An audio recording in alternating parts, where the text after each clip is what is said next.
Dialogue Migration. Dialogue Migration. Né et grandi dans le cinéma, à cœur ouvert, notre invité s'offre à nous pour en parler sur la migration et de sa perception sur cette thématique. À son actif, il a déjà produit 6 films dont un long métrage. Moi, c'est Boubacar Djengare Maïga. Je suis cinéaste, je suis producteur, je suis réalisateur nigérien.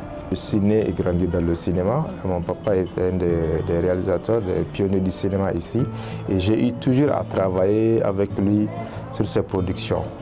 À un moment donné de la vie, je me suis dit, mais attends, j'ai tous les bagages pour réaliser des films. Pourquoi ne pas réaliser mes propres films? Parce qu'à chaque fois quand le vieux il réalise, moi je suis à ses côtés pour faire l'assistanat. Et c'est ainsi qu'en 2015, j'ai décidé de prendre ma caméra et réaliser mes propres films. Voilà. Et là, j'ai à mon actif 6 films, dont 3 fictions, un documentaire, une série et un long métrage aussi. Voilà. Donc, vraiment, alhamdoulilah, on a eu à représenter le pays dans plusieurs festivals, des grands festivals en Afrique. Et on s'est fait distinguer. Dieu merci. La thématique de la migration n'est pas un sujet inconnu du cinéma nigérien et Boubacar Djengare voit à travers une matière à explorer. Et cette question de migration, c'est un sujet vraiment un peu délicat. On a l'habitude de postuler à des appels d'offres sur ces thématiques comme ça pour réaliser des films. Je me rappelle en 2016, il y avait eu même une compétition pareille. Nous, les réalisateurs, on est tous d'accord que cette question de migration, on doit réaliser là-dessus, on doit passer des messages pour nos frères et nos sœurs qui pensent que vraiment l'Europe c'est l'Eldorado. On pense que vraiment il y a de la matière au fait, quoi. Il faut beaucoup communiquer là-dessus, que ce soit dans le bon sens ou bien dans le mauvais sens. Mais ce qu'on interpelle surtout aux gens, c'est de rester vraiment au pays, travailler notre propre pays. Parce que si chacun de nous se permet d'aller, qui va construire le pays, quoi. Voilà. Si Boubacar Djengare nous a accordé cet entretien exclusif, c'est parce que déjà en 2016, la migration fait partie des thématiques qu'il aborde dans ses productions. Le titre de son film qui parle de la migration est Les cheveux noirs de Maïmouna. Ce qui m'a poussé d'abord à réaliser ce film, j'ai fait un constat. Chaque fois quand les gens prennent des thématiques sur l'immigration, les gens ils réalisent des films sur le chemin parcouru avant d'atteindre l'Europe. Et ils oublient la vie que nos frères ou bien nos sœurs mènent aussi là-bas, quoi. Parce que je me dis que c'est aussi un thème très pertinent. Parce qu'il ne s'agit pas seulement d'aller, mais qu'est-ce qu'on va faire là-bas ou bien qu'est-ce qu'on devient une fois là-bas. Alors c'est ce qui m'a poussé à me poser des questions sur cette thématique et aussi à construire une histoire autour de ce sujet, d'où les cheveux noirs de Maïmouna. Maïmouna, c'est cette jeune fille nigérienne, bien éduquée d'ailleurs, qui était partie pour ses études en Europe. Voilà. Maïmouna était partie juste après son BPC. Elle est revenue après sa licence, mais Maïmouna n'était plus la même. C'est pour montrer le visage que prennent souvent nos frères africains ou bien nos sœurs africaines une fois en Europe. L'acculturation. Tu n'es ni africain, tu n'es ni européen. Du coup, on ne sait pas qui tu es.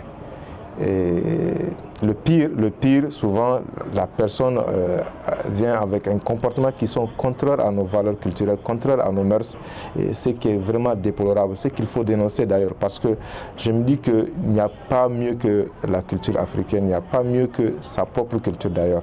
Où est-ce qu'on est? Partout où on devrait faire la promotion de sa culture et non essayer de copier les autres, quoi. C'est un peu ça le message. C'est cette réalité qui a choqué notre réalisateur et est également la source de son inspiration pour la réalisation de son film. Je me suis basé sur un fait réel, pour ne rien vous cacher. J'ai vu des cas qui m'ont fait pitié. J'ai dit pitié parce que moi aujourd'hui je suis fier d'être africain. Je ne veux pas ressembler à qui que ce soit qu'à moi-même. qu'à ma culture. Alors, je ne vois pas parce que je vais aller en Europe faire des années où je reviens au pays pour ressembler à quelqu'un d'autre. C'est dommage. Et d'ailleurs, à chaque fois quand j'ai fait une projection de ce film, je trouve des gens qui viennent vers moi pour me dire « Ah, vraiment bravo » parce qu'ils ont eu des cas comme ça, souvent des propres parents à eux. Ils sont, surtout les filles d'ailleurs.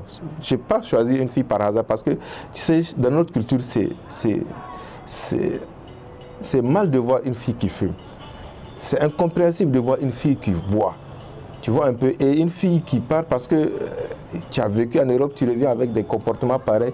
Et tu vois, c'est ce message-là que j'essaie de faire passer. Et vraiment, j'ai eu pas mal de gens qui m'ont dit bravo parce que ça interpelle la conscience de nos sœurs qui sont en Europe et surtout les jeunes filles. La migration, ce n'est pas que des conséquences négatives. Elle a ses côtés positifs et Boubacar a tenté de le souligner dans son film. Le film, on m'a posé une question parce que quand elle était partie en Europe, elle était partie juste après son brevet. Et quand elle est revenue, ses amis qu'elle a laissés, avec qui elles ont eu le brevet ensemble, elles sont au bac. Elle a eu déjà sa licence. Du coup, les gens me demandent, mais comment est-ce que ça se fait entre nous? C'est pour montrer qu'il y a au moins une différence dans le système éducatif. Même si on refuse de le reconnaître, il faut savoir que quand même, il y a des endroits, par exemple en Europe, le système éducatif est évolué. Voilà, et c'est le côté positif que j'essaie de montrer dans ce film.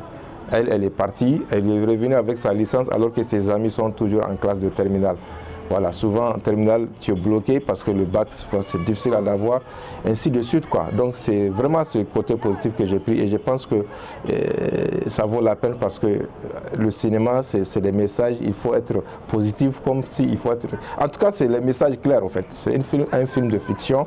Je crois qu'on a libre choix de s'exprimer comme on veut, quoi. Généralement en Afrique et au Niger en particulier, la jeunesse place l'Europe comme un préalable pour la réussite sociale, une vision que notre réalisateur refute à travers son film. Quand vous allez regarder le film, vers la fin, Maimouna a apporté un message très fort. Elle a fait une invitation où elle a invité toutes ses amis africains qui sont à Niamey et elle a fait un discours. Et dans ce discours, qu'est-ce qu'elle a dit?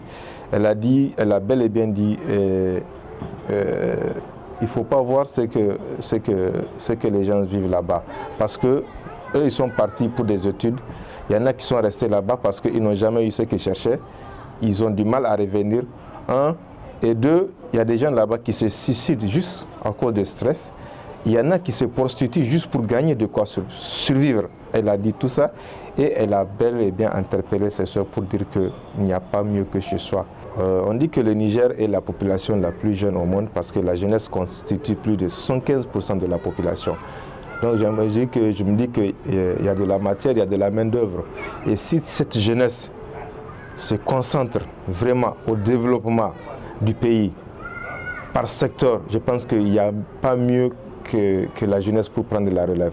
Donc, au lieu de penser à émigrer vers l'Europe, moi je pense qu'il suffit juste de réfléchir qu'est-ce que je peux faire dans mon pays, qu'est-ce que je peux faire pour mon pays, pour que notre pays puisse être vraiment développé. C'est avec ces mots d'encouragement et de conseil envers la jeunesse que Dialogue Migration a pris congé de notre réalisateur. Dialogue Migration. Dialogue Migration.